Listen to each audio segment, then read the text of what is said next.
Se presentó el tercer tomo del Atlas Sociodemográfico y de la Desigualdad de Uruguay referido a la fecundidad y su relación con las brechas sociales. El estudio se basó en un análisis de los datos del último censo de hogares y estuvo a cargo de un equipo interdisciplinario de docentes de la Facultad de Ciencias Sociales de la Universidad de la República. Como conclusión general, se estableció que si bien los nacimientos siguen bajando, todavía los niveles de fecundidad se encuentran por encima del mínimo para asegurar el recambio generacional, establecido por 2 hijos por mujer.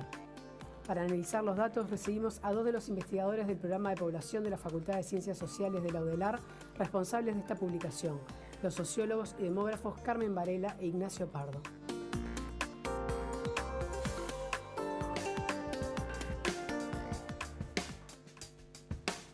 Es un gusto ya darles la bienvenida entonces a los sociólogos y demógrafos Carmen Varela y Ignacio Pardo. ¿Cómo están? Muy bien. Me gusta. Bien. Muchas gracias. Son 2 de los investigadores, hay más, ¿verdad? Habría que también repasar ese. Sí, este es un fascículo del Atlas demográfico y de la desigualdad del Uruguay. Es el tercer fascículo de ese Atlas. Hubo uno dedicado a la CNBI y uno dedicado a las diferencias étnico-raciales. Y en este caso, aparte de nosotros, trabajó Cecilia Lara, Matías Nathan y Mariana Tenenbaum, todos investigadores de la Facultad de Ciencias Sociales. Les quiero preguntar un poco en cuanto a las conclusiones, a los resultados que dio este estudio, ¿qué se diferencia sustancialmente en cuanto a lo que se sabía, digamos, de antes, en cuanto a la fecundidad, ¿no? A ver, las diferencias, que justamente es uno de los ejes en los cuales nos focalizamos, era hacer una comparación entre el 96 y el 2011, podríamos decir que, a ver, la fecundidad, el promedio de hijos que tienen las mujeres, que terminan teniendo, que son las que reemplazan a la población, disminuyó, sí, disminuyó un tanto, pero que se mantiene por encima del reemplazo. Es decir, estamos en un promedio de 2 hijos y medio por mujer. Y también lo otro que me parece importante señalar es que disminuyó la fecundidad en la etapa adolescente, pero lo que podemos decir es que persisten niveles bastante elevados si lo consideramos con lo que pasaba en Uruguay a mitad del siglo XX y lo comparamos con el mundo. Bien, un par de apuntes de lo que estás diciendo es, algunos lo ven con algunos ribetes trágicos, como que Uruguay podría tender a desaparecer. Eso, por lo que dicen ustedes, por lo que concluye el estudio, no es así.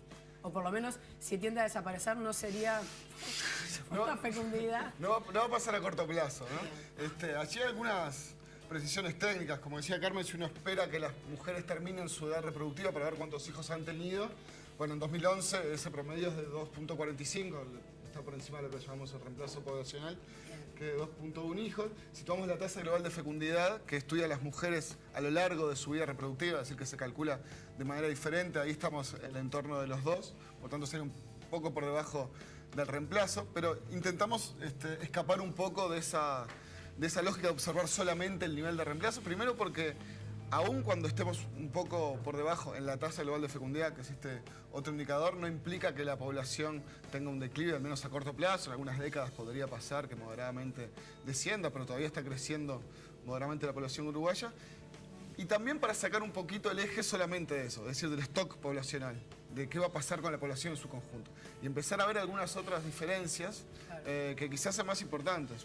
Por ejemplo, cuántos hijos tienen las mujeres de un departamento y otro, cuántos hijos tienen las mujeres de distintos estratos sociales, porque nos parece que puede haber allí conclusiones más jugosas y lugares donde intervenir, quizá con políticas públicas, digamos, apuntando quizá a problemas o al menos a fenómenos más interesantes que lo que es cierto que también nos llama la atención a todos a primera vista, como pasó en el censo, que es decir, bueno, ¿cuántos somos y cuántos seremos? Exacto. ¿No? Ya vamos a entrar en lo que recién decías, pero yo analizando los datos, me parecieron todos igual bastantes previsibles, pero hubo uno que me llamó la atención particularmente, es que la tasa de fecundidad entre mujeres adolescentes, ¿no? Entre 15 y 19 años, está apenas por debajo de lo que sucede en el resto de América Latina. Y recién conversábamos un poco en tono de broma, es verdad, en realidad nosotros somos América Latina, con lo cual estamos embarcados en ella. Pero uno, en cuanto a la demografía, tendía más a parecerse de repente lo que sucedía en Europa. Sí, el tema es que en realidad, a ver, tuvimos un comportamiento muy semejante a Europa desde principios del siglo XX a mediados del siglo XX. Europa siguió su camino y Uruguay se detiene. Entre otras, todo lo que tiene que ver con las condiciones sociales de vida de la población y determinadas etapas donde hubo grandes crisis y empobrecimiento de la población, la fecundidad se tiene y también la fecundidad adolescente comienza a subir. la vinculación entre fecundidad efectiva adolescente y condiciones de vida y educación se muestran ahí en el trabajo. Lo que podemos decir, y creo que está bien que te haya llamado la atención, es que decir, bueno, sí, descendió, pero está por encima de los niveles, por supuesto, de Europa, muy por encima. Estamos por encima de lo que pasa en el mundo y estamos bastante cercanos a América Latina. Lo que pasa es que en una época, como decíamos hoy, nos creímos campeones de América, fuimos campeones de América y del mundo y ahora no lo somos, ¿no es cierto? De América, y bueno, entonces, en términos de políticas, hay que profundizarlas. Ha habido avances con los programas de salud sexual y reproductiva y la ley de salud sexual y reproductiva, pero queda un camino por andar. Y lo que vemos es una gran fragmentación social en este sentido, ¿no? Entre el comportamiento reproductivo de las adolescentes y las mujeres también que están finalizando la etapa reproductiva. Lo vemos, como decía Nacho, en el territorio, pero lo vemos cuando lo estratificamos tanto por los indicadores de pobreza, en este caso fueron de necesidades básicas insatisfechas, cuando lo vemos por educación o cuando lo vemos por ascendencia étnico-racial. Y Montevideo particularmente se localiza en los niveles más elevados en el cinturón de Montevideo, en los barrios del cinturón de Montevideo, que básicamente, si nosotros superponemos los mapas de necesidades básicas insatisfechas y satisfechas, son superpuestos, ¿no? Es decir, la costa tiene muy bajos niveles de insatisfacción y muy bajos niveles de fecundidad adolescente y bajos niveles de reproducción final, y en cinturón, por el contrario. Bien, sí. Ustedes incluso hablaban como, no sé si la palabra son como dos categorías, como dos áreas, ¿no? Las mujeres que tienen 2 hijos o menos y las que tienen como hasta 5. Bueno, exacto, el extremo es 5 hijos por mujer. Pasa de que las mujeres con 12 NBI más llegan hoy en día, es decir, en el 96 eran hasta 5 hijos, ¿no? Entre 4 y 5, y hoy estamos entre 3 y algo y 4 y poco hijos por mujer. Una diferencia bastante importante, porque en realidad tanto en el sur como a nivel de Montevideo incluso hay barrios que están, sí, efectivamente por debajo del reemplazo, en 1.7 hijos por mujer. ¿Qué sucede en el medio rural? ¿Es donde se tienen más, menos? Tradicionalmente, no solo en el Uruguay, sino en todo el planeta, es el ámbito donde se tienen más hijos. Sigue manteniéndose esa... En el Uruguay sí, pero lo que sucede en el Uruguay es que cuando hablamos de la población rural estamos hablando del 5% de la población. Claro. Entonces hablamos de un grupo bastante pequeño. En realidad, solemos buscar diferencias territoriales entre departamentos, es decir, entre ámbitos urbanos. Montevideo y el resto de las ciudades del interior, ¿no? Las pequeñas ciudades o las ciudades capitales del interior. Y allí hay diferencias también. También hay diferencias en el sentido de que el interior tiene una mayor cantidad de hijos. Pero lo más interesante es que las diferencias territoriales, si bien existen en el Uruguay, y si uno mira en el Atlas o en otros trabajos, esta suerte de mapas que elaboramos, ¿no? Coloreando de alguna manera de forma más intensa los lugares donde está la mayor fecundidad, vamos a ver, como decía Carmen, en Montevideo, la mayor fecundidad en el cinturón y menor en la costa, y en Uruguay vamos a ver una mayor fecundidad en el norte del Río Negro y una menor fecundidad en los departamentos del sur. Si bien eso es real, lo territorial no es el criterio que estratifica más. Es decir, las diferencias fundamentales están de acuerdo a los estratos sociales. Ahora, como que se concluye también que si las políticas, tanto como para que la clase media, las mujeres de clase media se sientan lo suficientemente seguras desde el punto de vista laboral y demás, como para tener más hijos, ¿cuántos hijos más tendrán? Uno más. Y si las personas de clase baja, las mujeres o las adolescentes, bajan la cantidad de hijos, ¿no? de 5 a menos, de todas maneras, da la sensación de que finalmente va a bajar de todas maneras, porque la de clase media no va a tener 5. No.